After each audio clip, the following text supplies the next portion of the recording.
तो जो प्रोजेक्शन मैंने मेरे कस्टमर ने जब मैंने उनको प्लान समझाया था। आप प्रोजेक्शन कैसे देते थे? आपके पास कोई सॉफ्टवेयर है? बहुत सारे अभिकर्ता सॉफ्टवेयर यूज करते हैं, LIC सॉफ्टवेयर, जिसके अंदर बहुत सारी प्रोजेक्शंस बन के आती हैं।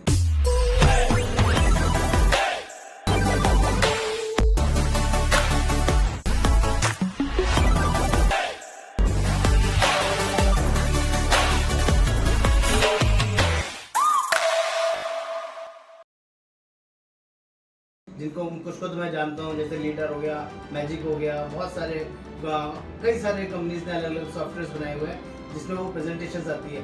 क्या उसके अकॉर्डिंग मैच्योरिटी आती है? नहीं सर, मैं योगेंद्र जी आपको यहाँ पे जिसे कहते हैं बिल्कुल साफ कहूँगा कि LIC को जो हमें देना चाहिए, एक अपना कोई ऑफिशियल कैलकुलेटर देना चाहिए जिसके अंदर जो IRDA की रेगुलेशंस हैं जी। कि हम किसी प्लान को प्रेजेंटेशन दे सकते हैं। तो जहाँ जो प्लान गारंटी नहीं होता, गारंटीड मैच्योरिटी जिसकी नहीं होती, वहाँ पे IRDA ने सिर्फ एक ही फॉर्मूला दिया हुआ है हमें, 4% और 8%। सिर्फ 4% और 8% के अकॉर्डिंग ही हम किसी को प्रोजेक्शन दे सकते हैं। assumption, not guaranteed. That is assumption. और वहाँ पे हमें लिखना, ये बोलना चाहिए उसको कि जो ये हम आपको बता रहे हैं ये वेरी करेगा कंपनी के प्रॉफिट के ऊपर। लेकिन मैं बड़ी दुखी होकर ये बात कहता हूँ कि ज़्यादातर हमारे इंडस्ट्री के अंदर जो एजेंट भाई हमारे, वो उस बोनस को वो ना जानते हुए, कई बार वो खुद ही नहीं जानते, उनको ऐसा सिखाया जाता है कि जो ये बोनस है ये गारंटी बोनस है और आज का बोनस यही आगे तक चलेगा जी और बढ़ता हुआ चलेगा, ये बताया जाता है। हाँ, यही बताया जाता है और वो उसी के बेस पे प्रोजेक्शन दे देते हैं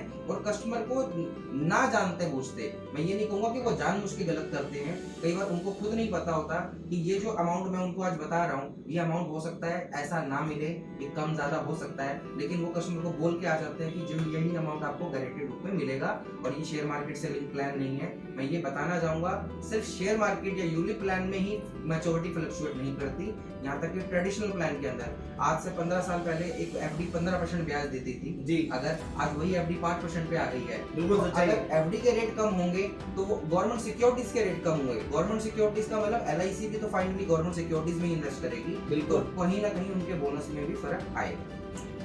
बहुत सारे जो कस्टमर्स हैं, जो एजेंट्स प्लान बता के जाते हैं, उनको समझा के जाते हैं, जिस डायरी पे, जिस कागज पे, जिस प्रेजेंटेशन पे प्रेजेंट करके आते हैं, उसको फाइल में चिपका के रख लेते हैं बॉन्ड के साथ। और जब मैच्योरिटी के टाइम पे वो एजेंट को ढूंढते हैं, कई बार तो एजेंट नहीं दिखता, माफी चाहूंगा मैं ऐसी बातें कर रहा हूँ, और कई बार वो मैच्योरिटी भी पेपर सामने होता है, पैसा भी सामने आया होता है, लेकिन एजेंट के पास जवाब नहीं होता। ऐसा होता है?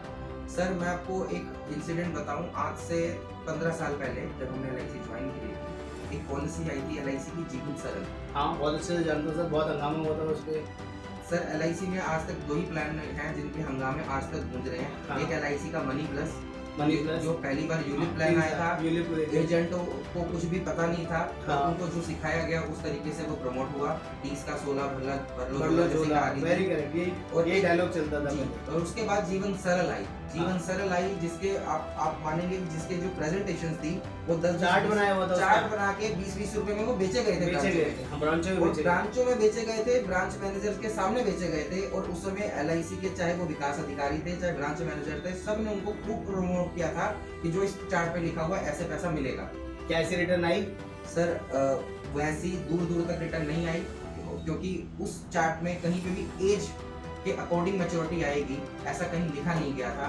तो जो एक 25 साल के लड़के को जो पॉलिसी का जो प्रीमियम लिया गया, वही एक 50 साल के व्यक्ति से लिया गया, दोनों की मैच्योरिटी सेम कैसे आ सकती है? और वो उस चार्ट के चार्जेस और बहुत सारे चार्जेस डिफरेंट होते तो हैं। आज के समय में जब उन लोगों के घर में मैच्योरिटी आ रही है और वो हम मुझे फोन करते हैं, तो उनको कई बार फेस करना बड़ा मुश्किल हो जाता है।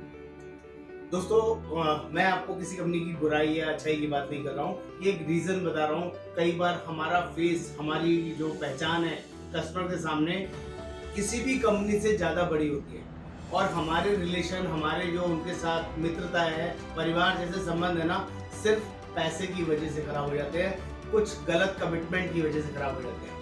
तो आप लोगों ने भी बहुत सारी पॉलिसीज बेची होंगी, बताई होंगी। प्लीज अगर किसी को ओवर कमिट मत कीजिए, अननेसेसरी फेक चीजें मत बताइए।